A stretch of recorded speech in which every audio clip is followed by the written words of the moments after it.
বিশ্বের শক্তিশালী পাসপোর্টের তালিকায় গেল বছরের চেয়ে ৩ ধাপ এগিয়ে ৯৭তম স্থানে উঠে এসেছে বাংলাদেশ। আন্তর্জাতিক ভ্রমণের ক্ষেত্রে এখনও তলানির দিকে থাকলেও নতুন প্রকাশিত সূচকে বাংলাদেশের অবস্থান কিছুটা উন্নতি হয়েছে। লন্ডন ভিত্তিক বৈশ্বিক পরামর্শক প্রতিষ্ঠান হ্যান্ডলি অ্যান্ড পার্টনার্স পাসপোর্টের এই আন্তর্জাতিক র্যাঙ্কিং প্রকাশ করে মঙ্গলবার ২১ July international air transport association IATA database ব্যবহার করে ২০০টি পাসপোর্ট ও ২২৭টি ভ্রমণ গন্তব্যের উপর ভিত্তি করে ২০২৬ সালের এই সূচক তৈরি করা হয়েছে। সূচক অনুযায়ী বাংলাদেশের পাসপোর্টধারীরা বর্তমানে বিশ্বের ৩৫টি দেশে ভিসা ছাড়া কিংবা ভিসা অন অ্যারাইভাল ভ্রমণের সুবিধা পান। এই সূচকে উত্তর কোরিয়ার সঙ্গে যৌথভাবে ৯৭তম স্থানে রয়েছে বাংলাদেশ।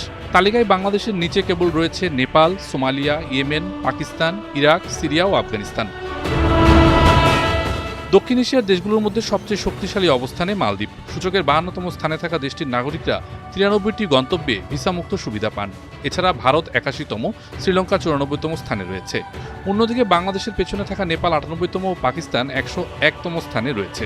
দক্ষিণ এশিয়া তথা পুরো বিশ্বের মধ্যে সবচেয়ে দুর্বল পাসপোর্ট আফগানিস্তানের, যাদের অবস্থান ১০২। তাদের নাগরিকরা মাত্র ২২টি গন্তব্যে ভিসামুক্ত সুবিধা পান। তালিকার শীর্ষ অবস্থান ধরে রেখেছে সিঙ্গাপুর।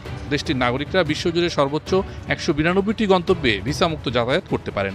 যৌথভাবে দ্বিতীয় স্থানে থাকা জাপান, দক্ষিণ কোরিয়া ও সংযুক্ত আরব আমিরাতের নাগরিকরা ১৮৮টি গন্তব্যে এ সুবিধা পান। ১৮৭টি গন্তব্য নিয়ে তৃতীয় স্থানে রয়েছে সুইডেন এবং ১৮৬টি গন্তব্য নিয়ে যৌথভাবে চতুর্থ স্থানে রয়েছে ইউরোপের ১১টি দেশ।